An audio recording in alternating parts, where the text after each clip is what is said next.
for being here. This is a great turnout. I really appreciate that. And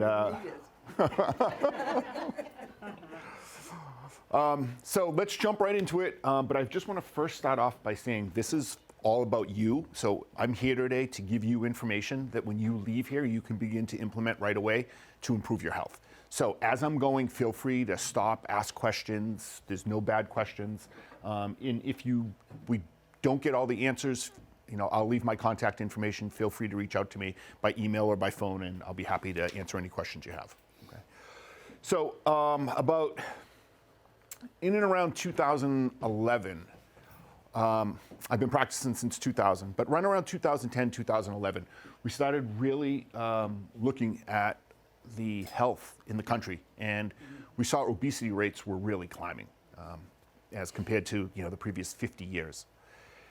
So we decided we wanted to try to do something for our community about that. So I put together a series of workshops that I've been doing over the last 10 or 15 years aimed at improving longevity. So we talk about obviously weight loss, obesity, diet, but we also talk about hypertension or high blood pressure, diabetes, neurodegenerative diseases like Alzheimer's, and as well as certain cancers, things like that, all from the perspective of what can you do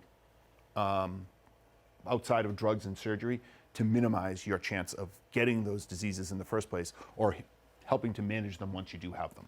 And this is one of those workshops that we do. Obviously, a lot of the health factors that health conditions that all of us face every day, diabetes, high blood pressure, Alzheimer's disease, sedentary lifestyles, they're all risk factors that are within our control. And even though we have the internet now and we've got a ton of information available to us, it's often hard to sift through that information and find out, like if you look at diet, you typed in diet, how many different diets do you think would come up? Like 30? And if you put 30 physicians in a room and all specialized in weight loss, they probably would give you 30 different recommendations. So it's really hard to sift through. So what I'm going to do today is tell you what our approach is and why we chose that, but also what you can start to do to implement that. And it doesn't have to be fancy. It doesn't have to be expensive. They're real simple things that when you leave here, and if you make these changes in your life, you should see about a 15-pound loss in 15 weeks, which is, you're like, oh, that's not a lot.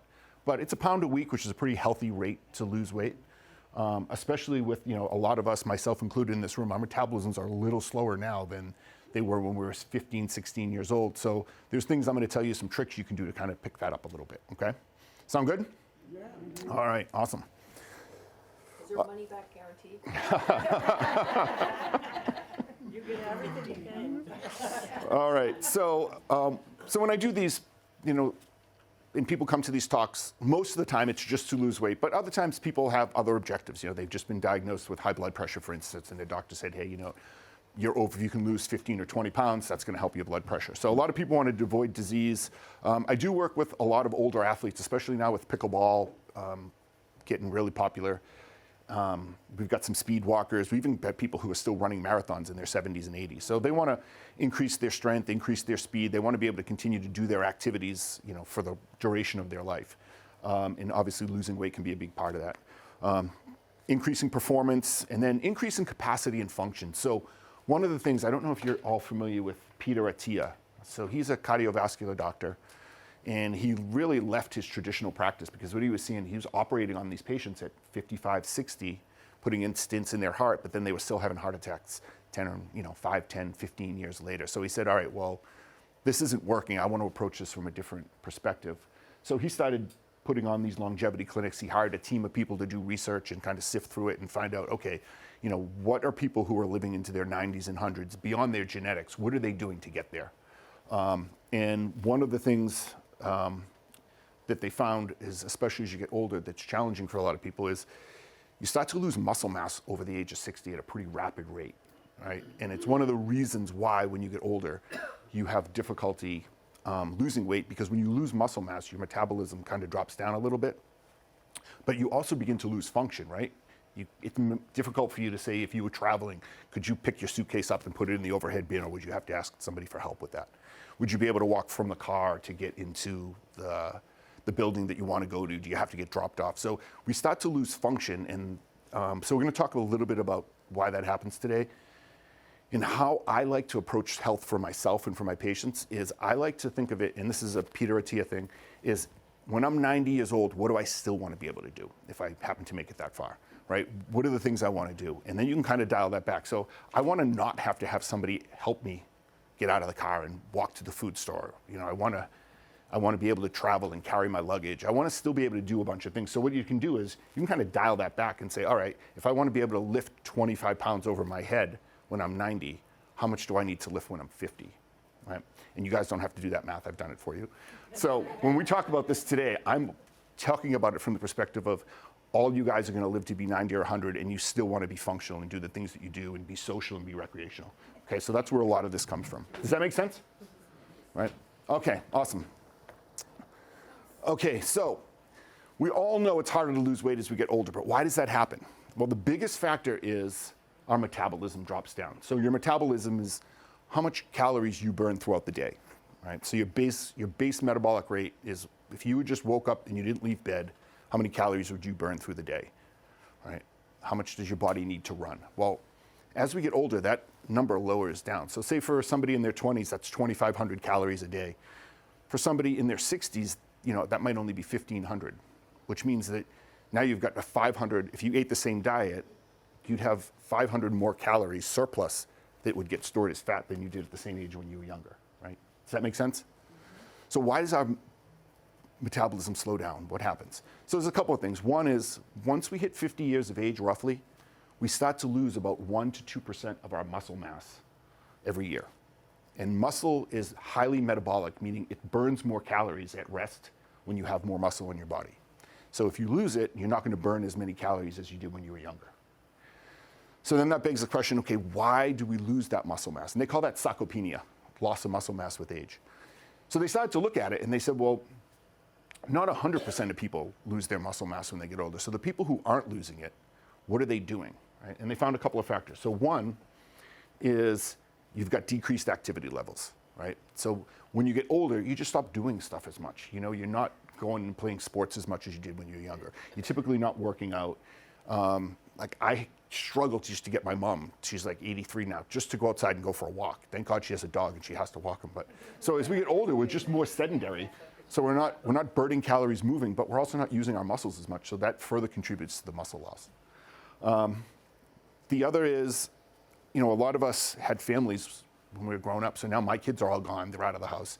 You know, and for years, you know, 25 years, I would come home and I would cook dinner for the whole family. But now sometimes I come home and, you know, if my girlfriend's not there, I'm by myself in the house. So it takes a lot of energy to say, all right, I'm going to sit down and cook myself a meal rather than, oh, I'll just pick up the phone and order something now, right? You can have DoorDash right to your house in 2 seconds, right? But typically those foods aren't healthy. So when you're not cooking your own meals, you're typically not eating food that's as healthy, but it's also higher in calories. That make sense? Yeah. So you've got decreased activity levels and higher calories. And then the other thing for almost everybody in this room, there's menopause. And when women go through menopause, there's a bunch of hormonal changes that take place that also cause this metabolism to slow down, but for you to store more fat, okay? So we're gonna touch on each of those things as we go through today. Okay, so right now we are in an obesity epidemic in this country. You're gonna see this in a couple of slides, but right now, about 40% of the country is obese in 2024, okay, which is significant. Typically that number stood around 10 to 15%. So, and that's really been in the last 20 years that we've seen that happen. Largely caused by poor diet. So I don't know if any of you saw about a year ago, Harvard Medical School published a study that said that you could survive off of a diet that was 80% processed food, which was a weird study to do. But you know, they were obviously paid by one of the food companies to do that study. But when you're eating, so does anybody know what I mean by processed food? So yeah, okay, anything in a box really, a bag, things like that. The problem with processed foods is they have to have a shelf life. So what they do is they have a lot of sodium in it and they need to taste good. So typically they have a lot of sugar and very little nutrition. They add vitamins and things in there to try to make it look nutritious, but it doesn't really have a lot of nutritional value. So you're getting a ton of calories, but very little nutritional benefit. So we call them empty calories. That makes sense. So people are eating more and more of that. They're eating a lot of fast food. And so we've seen that people in this country are more sedentary than they ever were. A lot of people are on their phones. Like you look around, everyone's got a phone now, right? Some people are on that phone all day long, or they're on a device, or they're gaming, or they're watching TV. So they're not going out, they're just not as active as they once were. So our activity levels are going down, but our calories and nutritional value is going down, but calories are going up. So those two things are what's really driving the obesity epidemic in this country. And part of the problem is we're constantly subjected to advertisements, commercials from food companies who want us to eat their food, right? Burger King, McDonald's, there's Doritos, Coke owns 1 million and Pepsi own 1 million companies, General Mills, and they're all throwing this processed food at you because they want you to eat it. In relationship to food, I think one of the ways to overcome that is if we, each and every one of us, or someone that can do it for us, is sit down maybe once a week and make a plan for your meals for the whole week and cook them or have them prepared. That way, when you are hungry or something, you need something quickly, you have it in the freezer, take it out, and there it is. You don't have to eat processed food. Yeah, 100%. And it's very good food. Yeah, I absolutely 100% agree. I do that. You're going to see that. You don't have to do it every day. Right, yeah. Once a week. Yeah, we're going to talk about that at the end because that's one of the recommendations I'm going to make for you guys to do is after you grocery shop, meal prep. Yeah, no, thank you. It's extremely important. I do it every Sunday. Yeah. Oh, awesome. You look great. Wow. You look great. But yeah, awesome. Thank you for bringing that up. We're going to talk about that at the end as to how you guys, important things that you can do to actually, avoid eating those processed foods.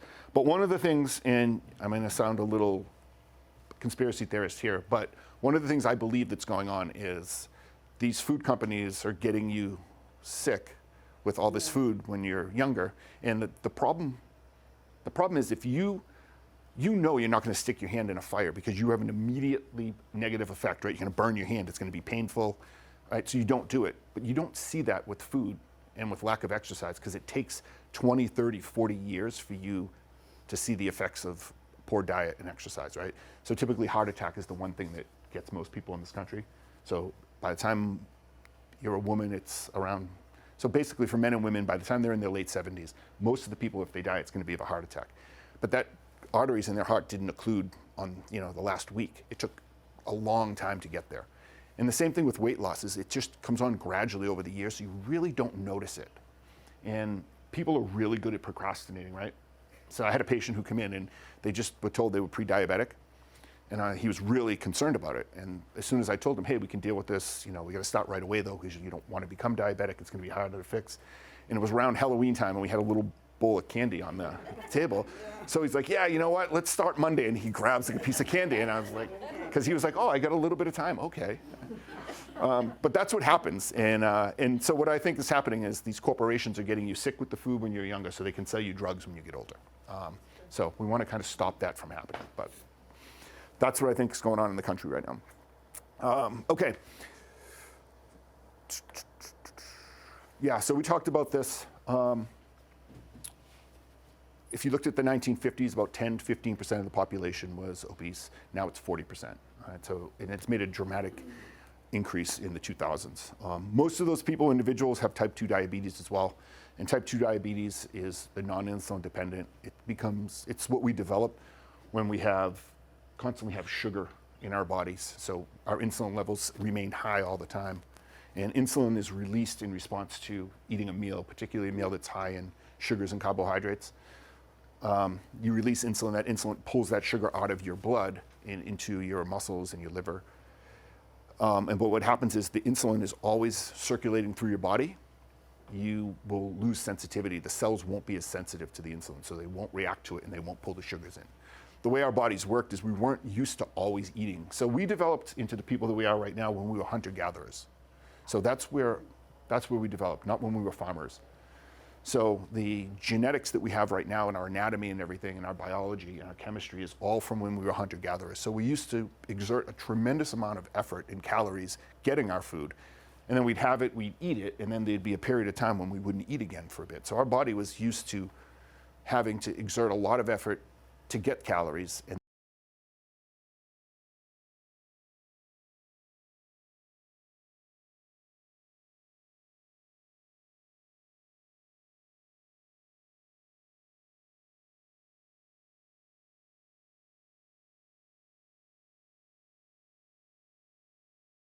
time from overfeeding, especially from processed foods. So that's why most of the country that's overweight, 90% have type 2 diabetes.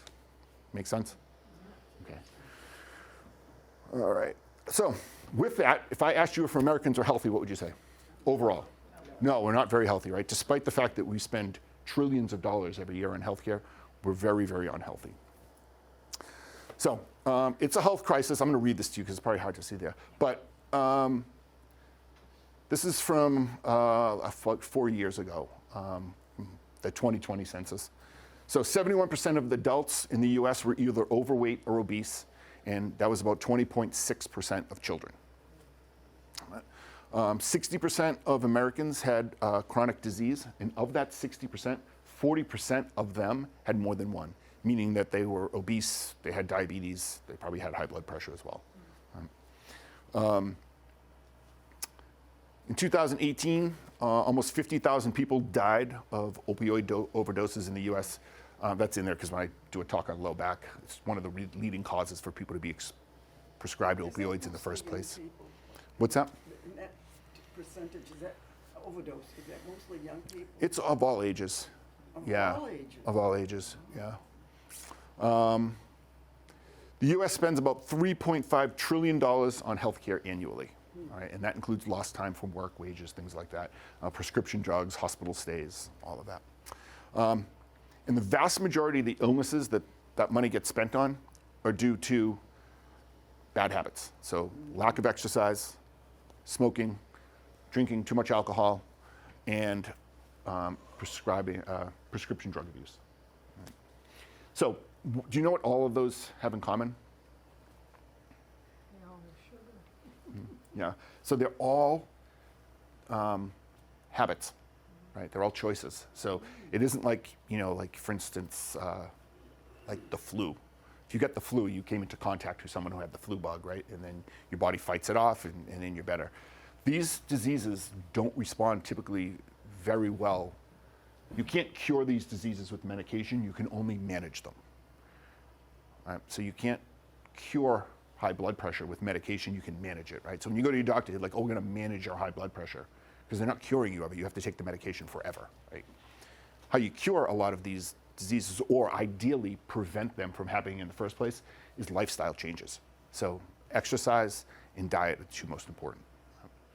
I just did I have to do continuing education credits all year, so for this year I was taking a class on things that would present to my office, but that I wouldn't necessarily manage. So like cancers, things I might see in an examination, but I'm going to refer out. And then you go through and it talks about, how these conditions present, and then, what your next steps are, but then how that doctor that you're going to refer them to is going to manage it and what your role would be in that.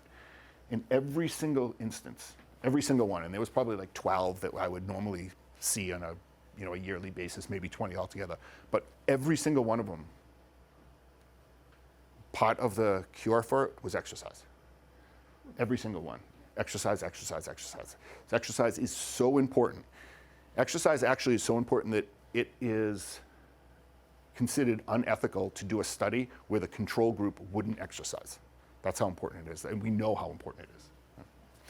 All right, so let's talk about metabolic syndrome, and then we're going to get right into the diet stuff. So metabolic syndrome is a collection of things that include high blood pressure, high blood sugar, excess body fat, especially around the waist, and abnormally high cholesterol and triglycerides. Okay? So that's metabolic syndrome. Most of the people who have it have more than one of those. Highly associated with heart disease, stroke, type 2 diabetes, and chronic kidney conditions. And the reason is when you have insulin circulating through your body all the time, in reaction to the sugars, it damages the blood vessels, especially the small blood vessels in the eyes, in the feet, and around the heart, and in the brain. It also drives up your blood pressure. So now you've got arteries that are being damaged from the insulin, but also from the pressure of the blood as it's trying to push its way through your vessels. If the pressure's high and your vessels aren't designed to handle that pressure, they're going to get damaged over time. So those are the two things that drive your risk for heart disease and stroke. Okay? Does that make sense? Yeah. And most people have metabolic syndrome because they don't exercise and they eat too many calories. right? Okay, so that brings us to our talk about obesity. There's some misconceptions about diet and what works and what doesn't work. So I'm just going to give you guys the basics today, and then we'll talk about how I approach eating and meals and things like that.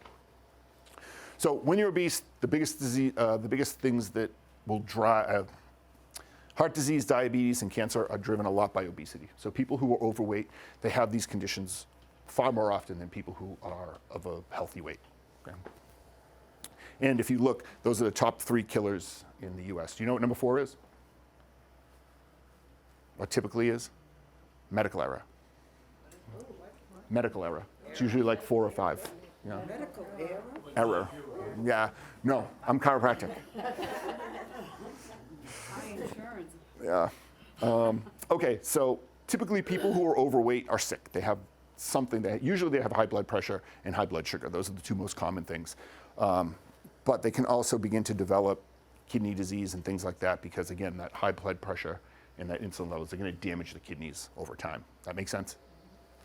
Can you give us a definition of obesity? What's the difference between being overweight and obese? So one is you can get a discount in your insurance for gym membership. But it has to do with the percentage, and I forget what it is exactly, but if you're over a certain percentage of your body weight, so I think if you're 0 to 20 pounds over your ideal weight or 0 to 30, you're considered overweight. And then if you're more than, like I said, more than 20 to 30 pounds, I forget exactly what it is, you're considered obese. All right. So currently what we're doing in the country isn't working. And what I mean by that is a lot of times this is how it'll go.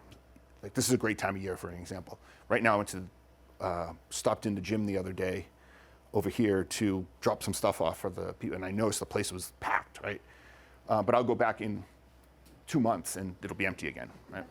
So what happens is it's consistency. So our bodies are going to become whatever we do to it consistently. So if you consistently eat a really good diet and then you go out to a birthday party and you have a few too many drinks and you eat a lot of calories, but then you're good again after that, really doesn't impact you. It's when we do things every day on a daily basis. So we're constantly eating too many calories on a daily basis that would begin to adversely affect our health. So what happens in this country is people put on weight and they're like, you know what? I'm going to lose some weight. I'm going to go on a diet. So January 1st comes around, I'm going to start my New Year's resolution. I'm going to diet. So then what happens is they do really good, and there's actually a date. I forget what it is. It's a Thursday, I think, though, or Friday, when everybody just falls off the wagon. Right? But the reason is it's because it was too hard. So what you have to do is you have to make it easy, because we're lazy. We're all lazy. Yeah, exactly. Yeah. I mean, I always get to like, hey, doc, what's the best exercise for me to do? I'm like, the one that you enjoy, because that's the one you're going to do every day. So you just want to be consistent. So everything I'm going to talk about today is going to be really easy to implement.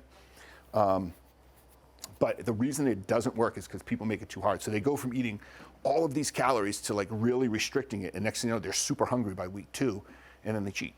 And then they're just like, oh, well, I can't do it now. I messed up. I had a bagel. I'm just going to have a piece of cake tonight. And then next thing you know, 3 days goes by and they don't go to the gym, and then they're right back to where they were. But it's usually because they make it too hard. Okay? So tomorrow is Quitter's Day. Is it? Is that tomorrow? Yeah. Okay, so I want to let you know that fat is a symptom, right? Do you know what a symptom is? Or it's a sign, it could be a sign as well. So what it means is it isn't a condition in and of itself.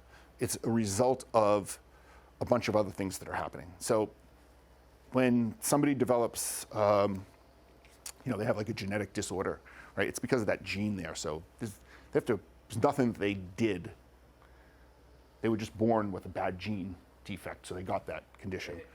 But you're not born obese, right? Babies are born chubby, right? And they're supposed to be a little heavier when they're young because they really don't move very much. But as they start to grow, they typically will lose that body fat.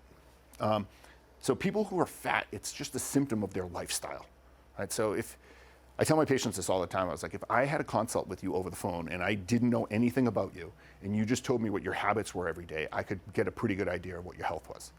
Right, so if I talked to you and I said, oh, how much do you exercise? Oh, I exercise 7 days a week. I lift weights. I do cardiovascular work. Oh, what do you eat? I eat lean meats and protein. I avoid, sweets. And I went through this list. I could be like, all right, you're probably of ideal body weight and you're probably pretty healthy. So does that make sense? So fat is just a result of our habits. It's not actually a condition itself, right? That makes sense? All right. So one of the things that happens is we get a hormone imbalance. When we are sedentary and we eat too many calories, we get a lot of insulin. And insulin's a hormone. It floats throughout our body. Our body uses it to pull sugars in. And what happens is when people eat like that for a long period of time and they start to become insulin insensitive and they start to become pre-diabetic, you need to deal with that metabolic condition before you're ever going to really lose weight. Right? So if you just eat a diet where you restrict the calories but you're still eating lots of sugars, you're going to lose weight, but you're not necessarily going to be healthy. I want you guys to do both. Right? So at the end of the day, it is about when you're just talking about losing weight, losing fat, at the end of the day, it's if you're eating fewer calories than you took in, you're definitely going to lose weight. But there's a bigger overall health when you get older. You want to really start to focus on protein. And we're going to talk about that today because you can't recycle proteins as well when you get older. And when you're 16 years old, 17 years old, your body breaks down proteins all the time. It recycles, it breaks down cells, it builds new cells. So you're able to recycle that. As you get older, you lose the ability to do that. So you actually need more protein once you get over 35 years of age than you did when you were younger. Your chemistry in your body is a little bit different. So it's really, really important that you prioritize protein as part of your diet. So we're going to talk about that today. So I'm not just going to give you the, eat less thing. We're going to talk about how you can kind of construct a diet that will help you to build muscle mass and lose body fat. That make sense? And that all has to do with correcting that metabolic imbalance that you have. All right, so this is what typically happens. We have poor food choices, right? So we're eating processed. So if you look at the average American, they eat a lot of processed foods. So they're sticking to the middle part of the food store, not around the edges where the fruits and vegetables and the lean meats and all that are. They're in the middle eating the packaged foods or they're eating processed foods. So what ends up happening is they've got a lot of calories, a lot of sugars, very little protein, and very little vitamins, minerals. So it's nutrition poor. Then you add to it the sedentary lifestyle. So now you've got calories going up, but then they're spending the day on the couch watching TV or surfing on the internet. And what happens is now you're not as active. So then you've got your amount of calories you burn during the day is plummeting. So you've got caloric intake going up, calories burning going down, and you end up in an excessive calorie state where your body's now going to take that excess calories and turn it into fat. Does that make sense? And then you add to it chronic stress. So one of the things you have as you get older, like I see this with my mom right now, I can't get her to leave the house and it's just her and her dog. And I was like, Mom, you got to get out of the house and meet some people and do things. But a lot of times when we get older, your kids move away. Like my middle one just moved out to Raleigh. I've got one in college, so I'm just not around my kids as much. And then as you get older, you start to lose friends, they start to pass away, and next thing you know, it's more difficult for you to get out and have these social relationships. That's why these places are great, because you kind of come together, play games. Racket sports are great because you have to play with somebody else, so it forces you to have these social interactions. But not having good social interactions is very stressful for our body. As a species, we need to interact with other people. It's a real, real big driver. They don't talk about it in longevity enough. But if you want to live a long time, having good, strong relationships and bonds with people is very, very important. So you have that chronic social stress as you get older as well, because you just don't have as much as that as you did when you were younger. And then you add all of that up, and it starts to destroy your sleep. So sleep is a big driver of obesity. And the reason for it is it increases your cortisol levels if you're not sleeping well. And cortisol is a stress hormone, right? It's typically higher in the morning when we get up, but it ideally should kind of settle down as the day goes on. But if you're stressed because you can't pay your bills, you need to get to the doctor's office, you don't have a ride, you're trying to get a hold of your doctor, he needs to change your medications, you can't get a hold of him. So you have all these stresses as you get older. It disrupts your sleep and it contributes further to fat storage. Because when cortisol is circulating around your body has a tendency to want to store fat. Again, does that make sense? So we've got all these factors kind of playing against us. All right, so how do you get control of it? Right? How do you go ahead and combat it? So first is you want to choose good quality foods. And what I mean by that is fruits and vegetables. Things like, and you should cook your vegetables if you get a chance. They talk about raw vegetables a lot, but it's a lot easier to get nutrition from a cooked vegetable than it is from one that's raw. So have a good mix of, salads and raw vegetables along with, vegetables you're going to cook like zucchini or summer squash, things like that. Because once you cook them, it's a little bit easier for a body to extract the minerals and vitamins from it. And then make sure you're eating fresh fruits. So if you stick to berries and apples, strawberries, blueberries, raspberries, they're really low in sugar, but they're really high in nutrition and fiber. And our bodies really need fiber. Do you guys know why fiber is so important? So two things. One is if you have high fiber, it's going to help to prevent things like colon cancer, things like that. But it also, our gut, the bacteria in our gut, and we're just starting to learn more about that and the connection between the bacteria in our gut and our overall health. But it feeds off of that. So if we can keep that healthy, we're going to help to digest our foods better, produce hormones, things like that. Food quantity, right? So I have a patient who was at our workshop last night at the office. And I said, well, hey, what's the biggest thing that you noticed when she came from Ireland, when you first moved here from Ireland 15 years ago? She said, the food portions. She's like, the food portions in the United States are massive. And she's like, and guess what happened? I just started thinking that those were normal portions. And she's like, and I've gained 30 pounds since I moved here. But, so you want to make sure the quantity of your food that you're eating is appropriate. So you don't want to fill your plate. And we'll talk a little bit about a food diary and how you can figure this out later on, but making sure you're just not sitting there and pulling like if you're going to have, grapes aren't a great fruit choice. They're really high in sugar, but if you have a couple of grapes, you're fine. But if you pull the whole bag of grapes and you eat the whole thing, probably not great, right? So want to try to control your portions. And then food rhythms are really, really important. So have you guys ever heard of intermittent fasting? Right, so yeah, so it's really time-restricted feeding where you're going to pick a window, typically 8 hours, where you're going to eat, and you don't eat for the other 16. One of the reasons that that's so important is it's harder to eat, too many calories in that window, or harder than if you had all day to eat. But also it gives your body time to not have insulin circulating around it. So if you are starting to become insulin, you're starting to become diabetic, pre-diabetic, by you taking time to not have food going into your body, you're going to let those insulin levels come down and you restore that sensitivity. Does that make sense? So having specific times when you're going to eat and when you don't eat. The other thing you'd never, ever want to do is eat right before bedtime. You want to try to have a couple of hours, 2, 3, 4 hours before you go to bed, before you have that last meal, if possible, because it'll disrupt your sleep. The other is activity levels. So if you don't do anything at all, if you just go out and walk for 30 minutes a day, you're going to reduce your risk of all-cause mortality by 30%, meaning your chance of dying of anything is going to go down 30% just if you go from doing nothing to walking for 30 minutes every day. Right? That's amazing. There's not a single drug on the planet that does that, but walking for 30 minutes a day will do it. And then you've got the other 23 and a half to do whatever you want. Right? But if you just take that 30 minutes, 30% decrease. Social stress. So you want to try to form bonds, get together with people. Like I said, racquetball, racket sports, golf, things like that you can get out and do with people. If you have a great way to start to exercise to make sure you're going to do it is pick a buddy to do it with. Because what they found was if you'll let yourself down before you would let someone else down. So if you know you're supposed to be at the gym at 9 a.m. to meet your friend, you're more likely to go because they're going to be there waiting for you than if you just had to go yourself. Plus, now you get to talk and do things. Does that make sense? And then sleep patterns. So try to go to bed at the same time every night. Don't look at your devices.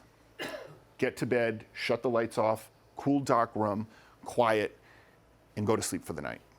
And then wake up the next morning. And regardless of what time you wake up, go to bed at the same time every night. And once you do go to bed at the same time every night consistently, you'll start to develop a better sleep pattern. But you'll get more deep sleep and more REM sleep, which is the sleep that you need to recover, build memories, heal tissue, things like that. Okay? And again, going to drive your cortisol levels down, so you're more likely to burn fat when you're up around the day moving around. Make sense? Yeah, I have a question about how much sleep does one need? I mean, I seem to exist on 6 hours. Yeah. On average, 7 to 9. That number tends to go down a little bit as we get older, but it's, again, because our activity levels go down, so our body doesn't need as much time to recover. If you increase your activity levels, typically your sleep will improve with that. but around 7 to 9. This great, actually, I don't know if anybody wears them, but like I wear a Fitbit, a Whoop strap, and it measures how much I exert myself during the day, but also what my sleep quality is at night. And there's a bunch of different things you can use. And I'm going to talk about this a little bit at the end about very simple things you can do to kind of track it. And these things, you don't even have to do them for the rest of your life. If you, like, I don't really need to use this anymore. I'm just nuts about data. But after I used it for about 6 months, I had a pretty good idea that if I had a couple of drinks before I went to bed, I probably wasn't going to get the best night's sleep. So it's just going to let you know how your activities and your choices during the day affect your sleep quality and your health. But we'll talk about that at the end. Okay, so here are the dieting lies. Weight problems run in my family. So have you ever heard the joke that no one runs in your family? Right. So there absolutely 100% is a genetic factor. Some people have a genetic predisposition to storing body fat, no doubt. Even in certain cultures, so Polynesians have more likely to store more body fat than, say Asians are. So it plays a role, but it's not the only thing. Eat less and you'll lose weight. Right? That's kind of true, but not really. I'll just work it off at the gym. So if you go to the gym and you work out, how many calories on average do you think the average person burns? Yeah, between 200 and 400 calories. 400 if it's a really hard workout. How much is in a candy bar? How many calories? Right, so you can just basically eat it. Yeah, right. So you're not going to work it off at the gym. And, they say it's 70-30, 70% diet, 30. I think it's 90-10. 90% of your diet is going to dictate your body fat. That's only going to be about 10%, I think, in my experience, from your exercise. Unless you're somebody who, exercises for a living. Like if you're a professional athlete, you're obviously going to burn significant more calories. If you're Mike, everyone know who Michael Phelps is? Well, he's a swimmer, so he's in a pool. Just being in a pool, you're going to burn more calories. So he burned 10,000 calories a day.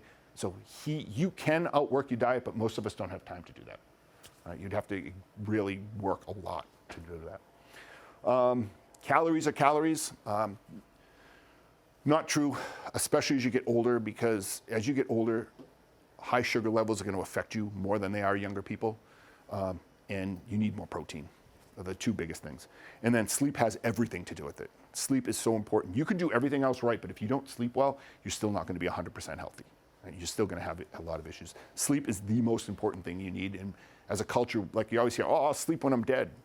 Well, that's not going to that's going to be really soon if you don't take sleeping serious. Okay. Taking what? Naps. Naps? Yeah. So naps are so. One of the things that's probably going to frustrate you right now is I have all my friends ask me, hey, what should I eat? What should I, my mom wants to lose weight. I'm like, well, how metabolically healthy is your mom? How much does she weigh? What is her activity levels like? What does she typically eat? So there's a lot of factors in things. So when it comes to naps, the data says if you're not getting enough sleep at night, you should take a nap. But sometimes people don't get enough sleep at night because they're napping. So what you want to do is you want to just kind of test that out. So you go to bed, sleep, wake up the next day. If you feel tired, take a nap, but then monitor and write down how much would happen to your sleep the next night. And then sometimes skip that nap. You might be tired, but then you might get a more restful sleep. So it's very individualistic. And I would say, I don't know percentage-wise, but I know some people who swear by naps and other people who can't because it destroys their sleep. So it's really individual. So it can be helpful. Does that make sense? I know it's a frustrating answer, but. So your genes are not your life, right? They're your starting point. So if you have a family history of high blood pressure, yes, there's a high likelihood you're going to have high blood pressure, but it doesn't mean that you're going to have high blood pressure. But it means that you want to be aware of it. So obesity is the same thing. If you have a predisposition towards storing body fat, then you want to keep that in mind. And maybe you have to eat fewer calories than somebody else does. Maybe you have to have increased activity levels. But it doesn't mean that just because your family is obese that you need to be obese. So like I have high blood pressure in my family. But when I started to think about everybody in my family, like my father, my mother, my grandfather, and I started to think about all these people, they were all overweight and they never exercised. So of course they're going to have high blood pressure, right? So just because you have it genetically, it's important to know it, but it doesn't mean that you're going to be or you have to be overweight just because your parents were. Does that make sense? Right. All right, so here's the obesity trends. In the 90s, on average, the country was about less than 10 to 14% of people were obese. Then you look at 10 years later, now you're up to around 15 to 19%. 2006, between 20 and 24%. But if you look at 2004, it's about 40%. So we happen to live actually in the healthiest state in the country, also the smartest. But we're very healthy around here. We take for granted how healthy we are. If you go to other parts of the country that they don't have the same education level and the poverty level's higher, the obesity rates are through the roof. So this is on average, but there are some parts of the country where it's a lot greater than that. We're the most obese country in the world. We might be, yeah. Massachusetts, though, we're pretty healthy compared to the rest of the country. Yeah, and it's just because we're pretty educated and tend to be a little bit wealthier than the rest of the country. But education levels are a big driver of How much does health. culture have to do with obesity? The culture of food. Of food, yeah. So Different cultures have different Yeah. diets. And So it's good. They actually looked at that, and they come up with a thing called blue zones. And blue zones were people who lived the longest. And every country has a relationship with food, and how food is traditionally used around the world and over the years has been you ate throughout the day, but then you had big meals at certain times of the year to celebrate things. So you would celebrate the harvest, you celebrate Easter, Christmas. There was all these different traditions and things. But in general, the reason that the obesity levels are so high in this country is because our portions of food are huge, they're loaded with calories, and we eat a lot more processed food than the rest of the world does, but we're also inactive. And really, it's the inactivity that is one of the big drivers. So if you go to, like, Italy's a really good example. You go to Italy, they don't have the same obesity rate that we have here because they have really good quality foods. So they go to typically the bakery and get their bread, and it tastes way better than it does here, and it doesn't have any sugar in it. they always serve small portions. And their portions are Go to very France, small. always small portions, Yeah. but excellent food. Excellent food, yeah. cuisine. So they're cooking their food. It's smaller portions. It's much more nutritious, but they're also more active. They walk everywhere. Yeah. We drive everywhere. So their activity levels are higher, their calories are lower, and the quality of their food is better. So it's the big driver now is the industrialized corporate world that we live in, pushing processed foods on everyone.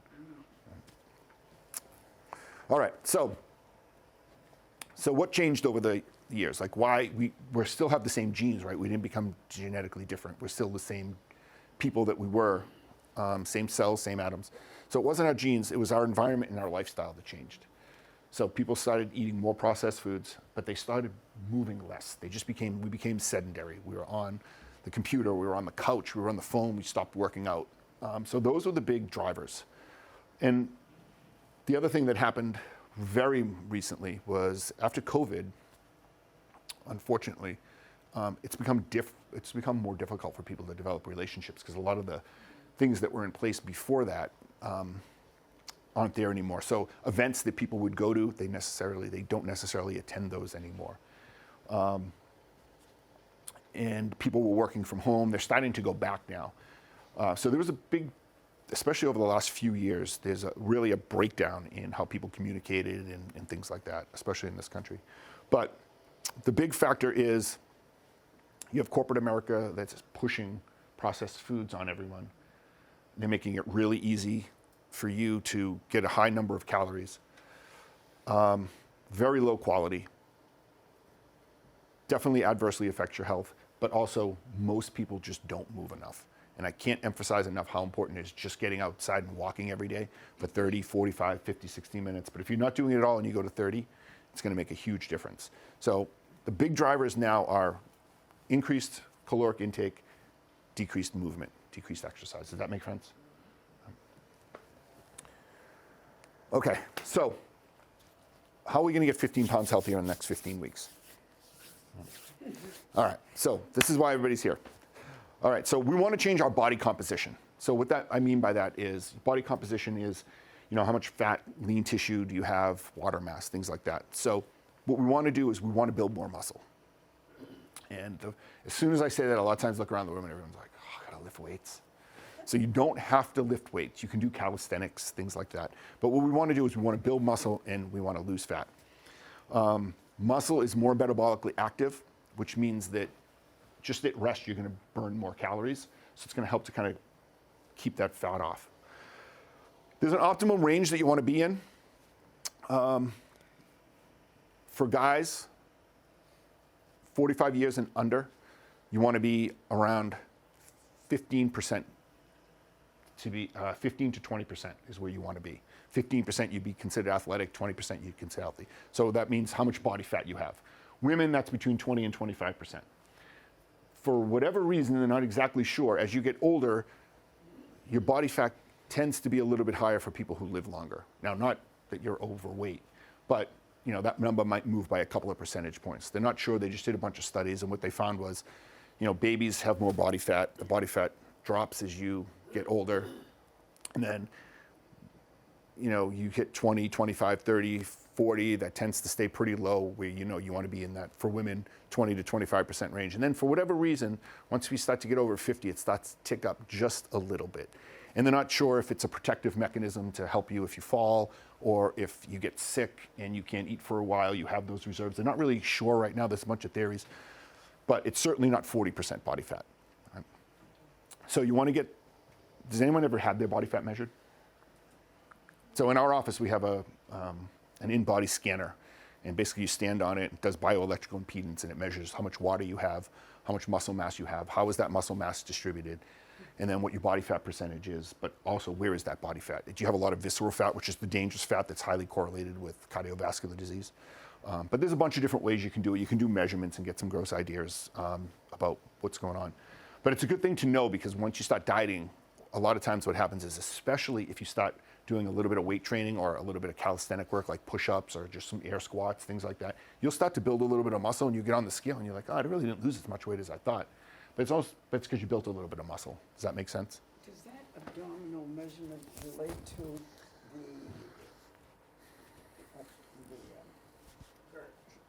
the fat, you know, around the abdominal?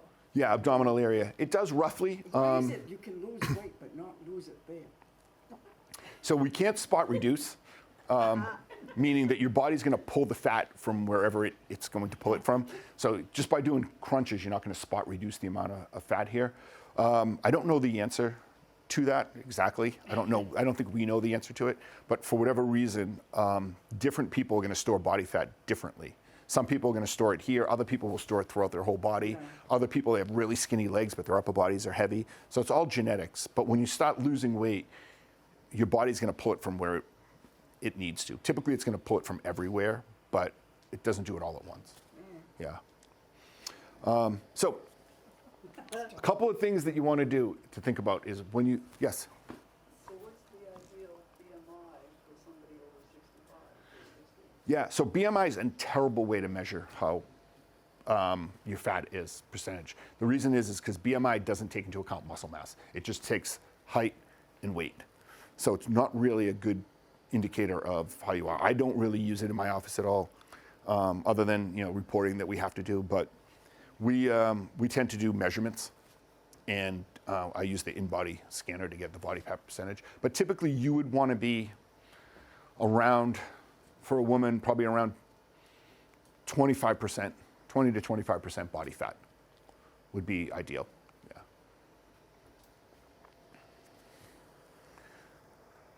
All right. Okay, so just eat less and you'll lose weight, right? So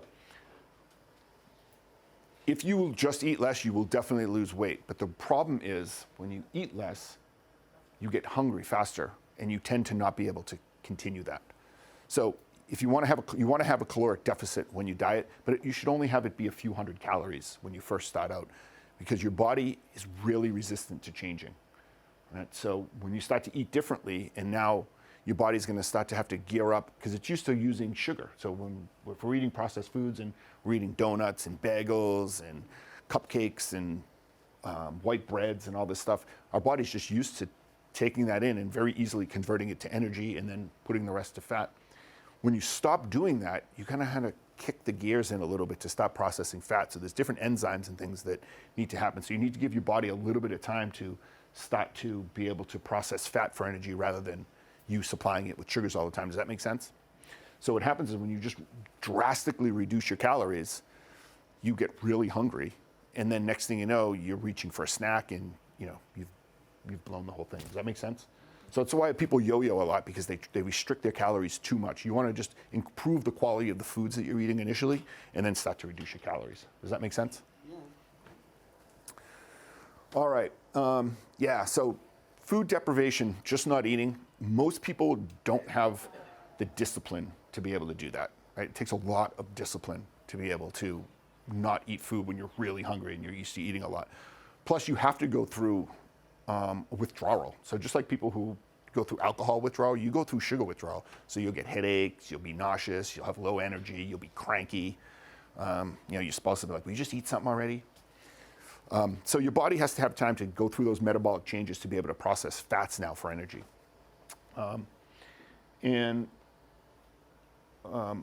So usually you restrict calories too much and you just have that yo-yo effect where you're going to do well for a couple of weeks and then all of a sudden you eat poorly again. And that goes on and you're like, well, I'm going to do it this time, and then you drop the calories down. So has anybody done that? You try to lose weight and it just doesn't work, and then you go back up. You mentioned fasting. Does that have anything to do with that? If you need to fast from food? Yeah, so I wasn't going to talk about fasting today. I'm a big fan of fasting when you're younger or when you're metabolically ill.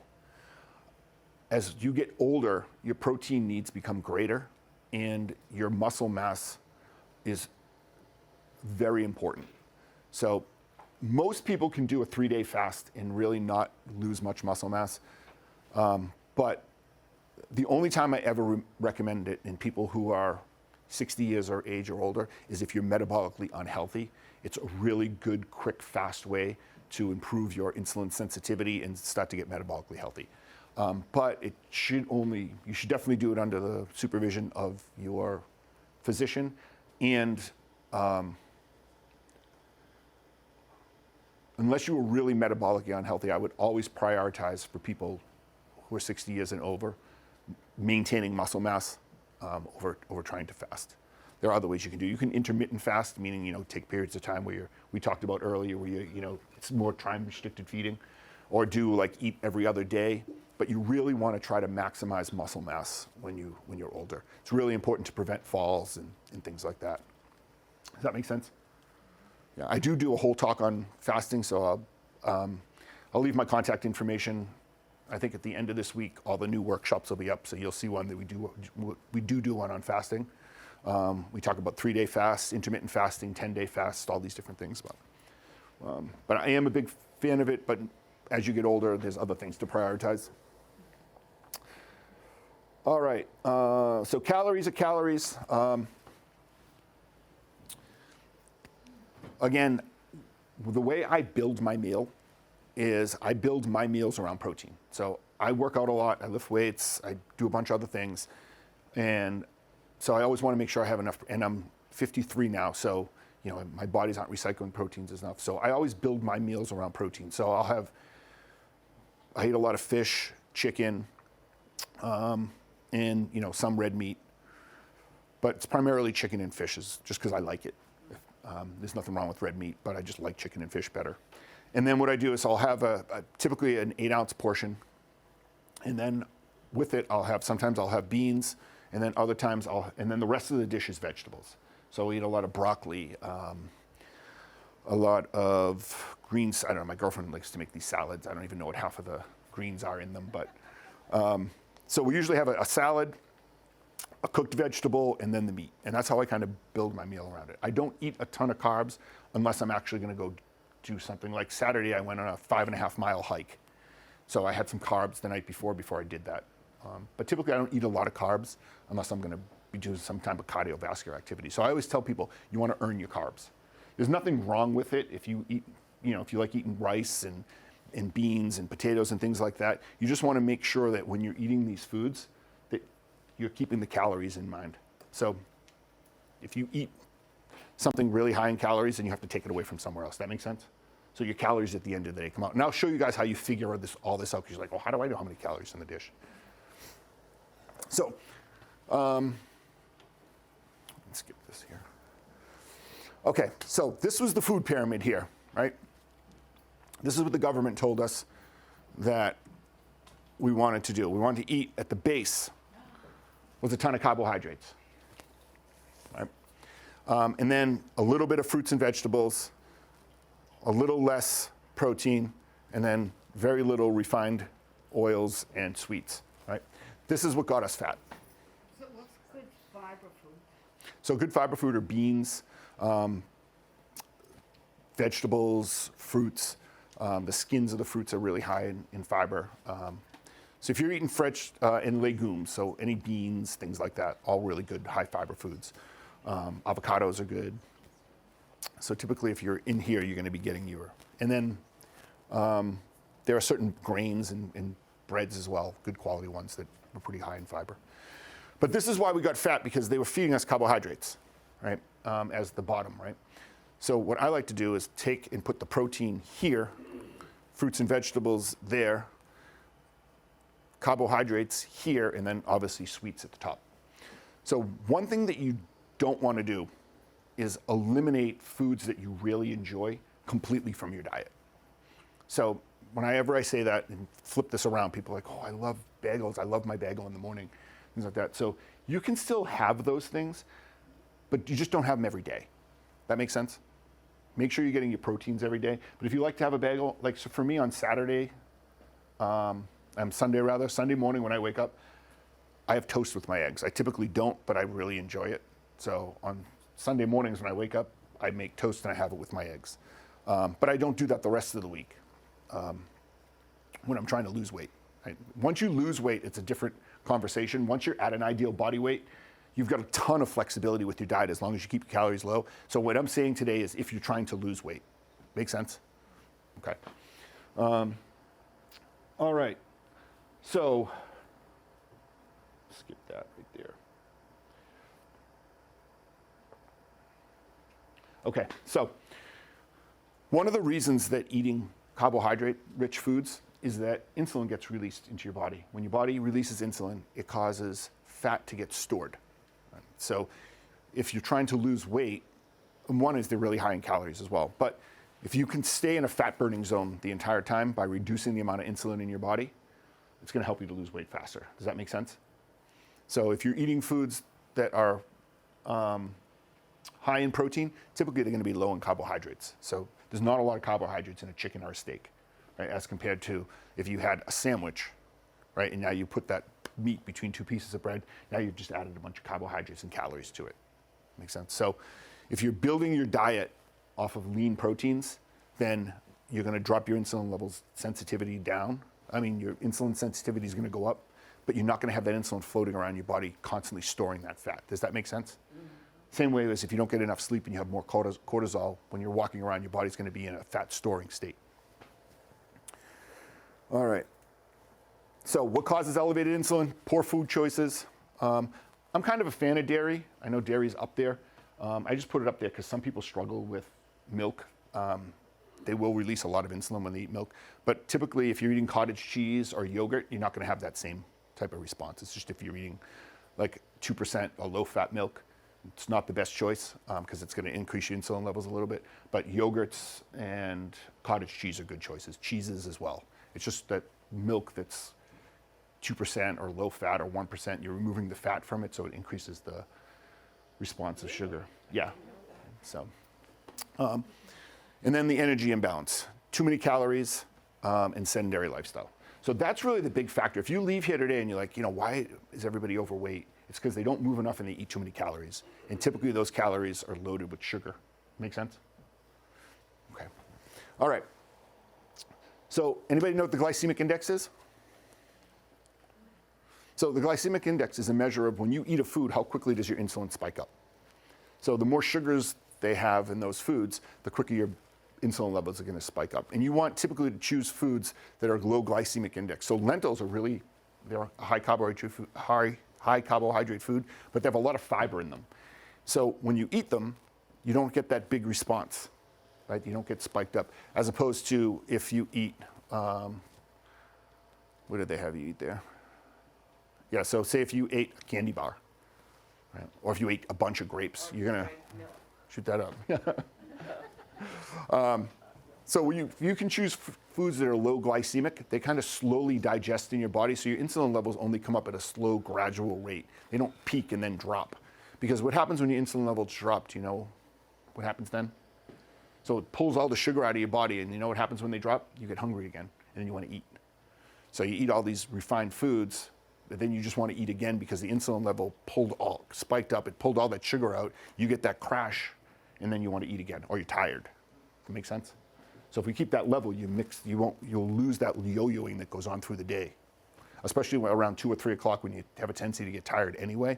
If you're eating a poor diet, you'll get even more tired. And what do we do when we're tired? We eat, right? All right, so these are high glycemic index foods. So most of your cereals that you buy in a box are going to be high glycemic index. But if you look at the difference between Cheerios and Rice Chex, there's a huge difference, right? So Cheerios are definitely more on the healthier side, whereas whole wheat bread is 69 as compared to a Rice Chex cereal is 89 because it's just more processed. Okay. So look at the glycemic index of foods. A lot of times they're on the packaging now. You know, it's funny when you said the high processed foods. My son the other day took out his little phone there, hooked up Wonder Bread. Now, when I was growing up, when he was growing up probably, with Wonder Bread, it had so many ingredients in it. Now, you look today in the same Wonder Bread, not only the same ingredients, but all the processed things added, of stuff Yeah. you couldn't even pronounce. Yeah. How did you even know? But yet, Wonder Bread today, Wonder Bread yesteryear. So you were almost probably better eating it as a kid growing up versus now. Yeah. And you're thinking this is white bread. Right. Although they usually say white bread is the lesser one you want Yeah. to choose. You're better off with, the wheats or Yeah. whatever if you're eating bread. Yeah, no, it's But I was really surprised. I thought, yeah, food was much healthier years ago. yeah. Yeah, I mean, it was it's still Wonder Bread. And it's Yeah. like, gee whiz. there was like the Brady Bunch movie. You guys remember you guys know the Brady Bunch? Yeah. From the well, there was a movies they came out with, but they came out years ago before we really knew that fats were good for you, and it was supposed to be making fun of her. But remember how Alice would go to the butcher and get the meat and come home and cook it? Well, they had her coming in the kitchen with like lard and meat and everything and cooking it. And back then I don't know, when that movie came out, the early 2000s, that would have been like, oh no, you don't eat that. Now today we're like, wow, that's actually really healthy because it's natural. It's what we eat. Did you have a question? I was just gonna say, I thought rye bread, recently I heard that was considered a whole grain. So with breads in the United States, it's like trying to go buy like paper towels. You ever try to buy paper towels? You look and it says there's 2 rolls in there, but they said, oh, it's equal to 30 rolls. Yeah. Like, it's hard to figure out what's going on. Like I just want to buy paper towels. But I So see on it's your the same index thing. there, it's right Yeah. in the middle. So it's the same thing with breads now. When you go to buy breads, the majority of breads in the supermarket, regardless if they're whole wheat or they're white, like you saw the difference in that last slide Yeah, that's- between the whole wheat and the white bread. There's really no difference between the glycemic index because they're all so processed and they're all loaded with sugar. So there are a couple of good breads out there. Some of them are in the freezer section. They put them actually in the freezer because they don't have all the preservatives in them, so they're not going to last.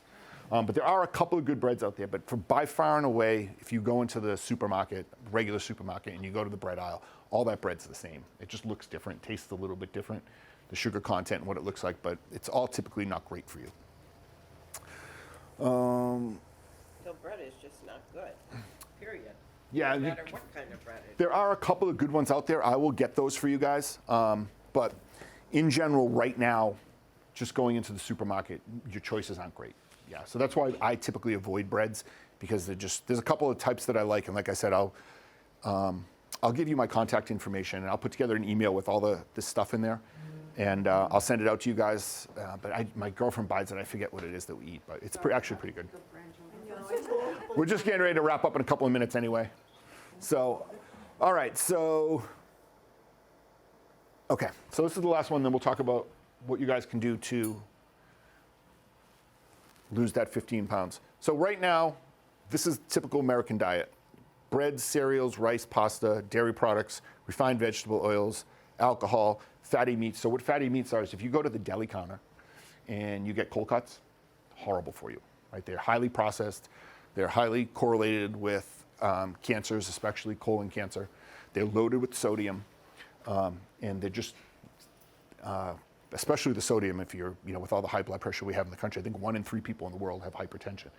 So those are what we consider fatty meats. So it's the processed meats that you'd see in like an Italian sandwich. Right? They're not talking about like a steak or a ribeye or something like that. Added salt and refined sugars. The only thing that's a good sugar is honey. Yeah, because honey's natural.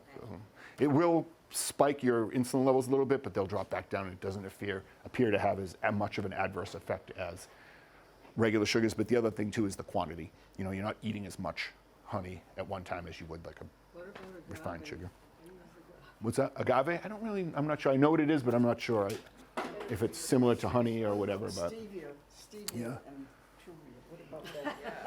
yeah, so I always get this question right around now. So, as far as I know, and I'll say this: drinking diet soda is infinitely better for you than drinking regular soda, because the sugar is so detrimental that little bit of artificial sweetener in there probably pales in comparison to the damage that the sugar is going to do to your body. Gotten a lot of bad rap. So it has over the years, and I don't know, all I can tell you is, as far as I've known from the studies, the artificial sweeteners are far better for you than the sugar. But most people I know that are healthy don't drink Diet Coke. So let's leave it at that. They'll drink water instead, right? So you're better off to eat foods that just don't have those, that don't need to have sugar replacements in them in the first place. But if you need to have a little bit of a snack and you have something with that, like if you enjoy Diet Coke, have a Diet Coke, don't have a Coke. Does that make sense? I understand they're honoring President Trump with a special drink of Diet Coke. Huh. You know? It's coming from the Coke company. All right, so let's go. Okay, so this is what I want to talk to you guys about. It's really easy to fall into the diet pitfall, right? So one thing is drinking your calories. So soda is the worst thing you can drink. It's just loaded with calories. It's got no fiber in it. It's got nothing to mitigate that. You just drink sugar and it goes into your body, right? You want to avoid drinking soda. But also, you see people make a smoothie.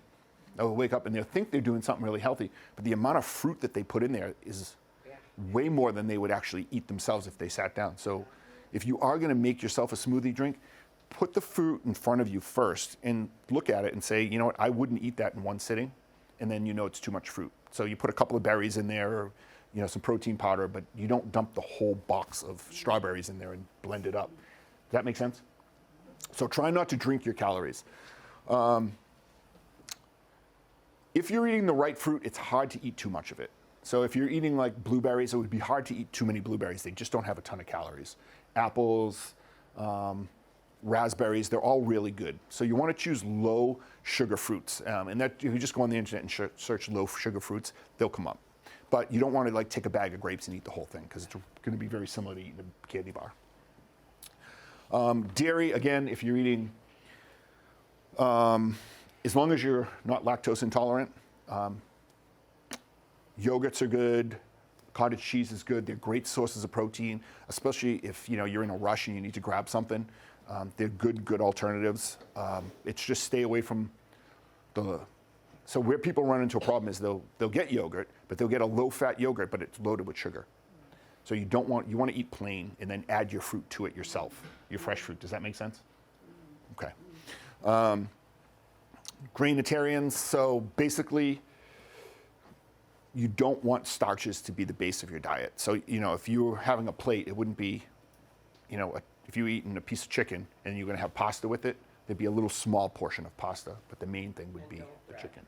Yeah, if you're trying to lose weight, and again, this is just not once you've lost the weight and you're trying to maintain, that's a completely different conversation. This is all about losing weight. If you're trying to lose weight, you try to want to minimize your grains, because again, most of them have high glycemic indexes, so they're going to spike your insulin, but they're really high in calories. So if you can avoid them or keep them in small portions, you're going to be more successful. Make sense? And beans are a great way to do that because they're really slow digesting. They're not high in calories. They're really high in fiber, and they're filling. So it's a good way to use that. And I'll talk about that in a second. You can skip breakfast. Yeah, you can skip breakfast, but you got to make sure you get your protein. So if you're trying to lose weight and you want to skip breakfast, that's totally fine, but you just got to make sure you're getting your protein through the rest of the day. The reason I tell people who are older not to skip breakfast is because it's hard, a lot of times so you don't even feel hungry or you don't get thirsty. So if you just wake up and get in the habit of eating protein right when you wake up, what you're going to do is you're going to start to build muscle rather than break it down. So with older people, don't skip breakfast if you're not getting your protein needs through the rest of the day. Does that make sense? So if you're only eating 2 or 3 meals a day, it's going to be really hard if you skip breakfast to try to get that protein in. Okay, make sense? All right. Okay, so this is what I do. Unlimited vegetables. You can eat as many vegetables as you want. They're super low in calories. They're really good for you. You can cook them. Corn. So corn's a grain. But again, how much corn are you going to eat at one time? I would rather you eat corn than eat a bagel. And if you eat it off of the cob, it's even harder to, you're going to get tired. You're going to switch to something else. Right? So those are little tricks you can do as well. But I talk about that in a different one. But eat as much meat as you want to. So if you're going to cook a steak, you're going to cook a piece of chicken, you're going to have a pork chop, you're going to have a piece of fish. Most people are only going to be able to eat 6 to 8 grams of that anyway. So have that, have as much vegetables as you want. Some fruits, nuts, and seeds. If you're trying to lose weight, kind of stay away from the nuts and seeds initially because they're really high in calories, but then introduce them back in after you've lost the weight. But then have some fruit, like I said, apples, pears, blueberries, raspberries, all really good things to eat. And then just limit your starches and no sugar. All right? 1 day a week, 1 meal a week, have that sugar because it's going to help you get through the rest of the week. Does that make sense? So for me, it's Sunday mornings. So that is the paleo diet. So if any of you guys are wondering what I do the paleo diet / slow carb. So I'll eat all these and I'll throw in some beans. So when I wake up in the morning, I eat a lot of eggs. I eat like 3 eggs in the morning, but I throw 3/4 of a cup of egg whites in with it. But I get 45 grams of protein right in the morning, but I'll also add some beans to that because beans are slow digesting and get some fiber, things like that. Beans but they like make you feel full. Brown beans. Brown beans, black beans, things like that. Really good. So does that make sense on how to build your diet? Mm-hmm. Okay. And then, so this is why I do it, and kind of in closing, and then I'll take some questions. Genetically, we're predisposed to eating meat, right? We hunter-gatherers, we'd hunt that woolly mammoth down, we'd kill it. We'd gather fruits, we'd gather berries, but we'd never grab a thing of Doritos, right? They just weren't growing on a tree. So our body wasn't used to eating these things. So genetically, this is what we were designed to eat. Our genes haven't changed, so we just want to eat for our genes. So that's where this diet comes from.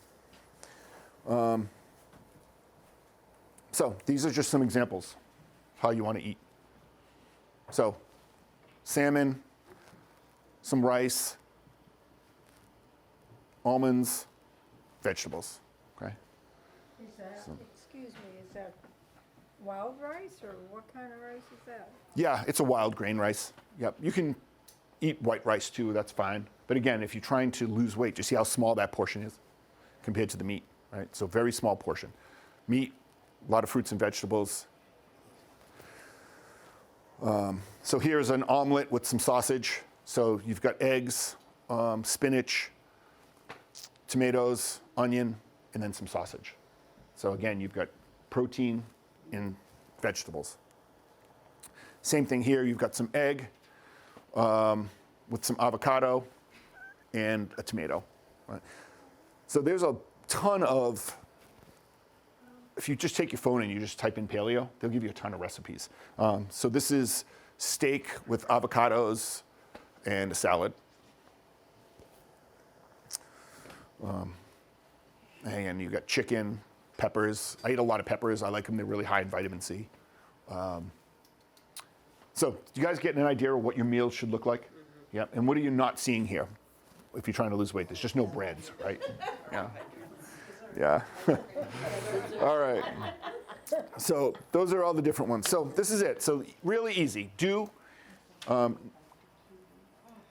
non-starchy vegetables. So like, again, a corn wouldn't be the best example because it's starchy. But some fruit, meat, poultry, fish, range-free eggs, natural fats, some nuts and seeds, and drink water. How many people drink water here?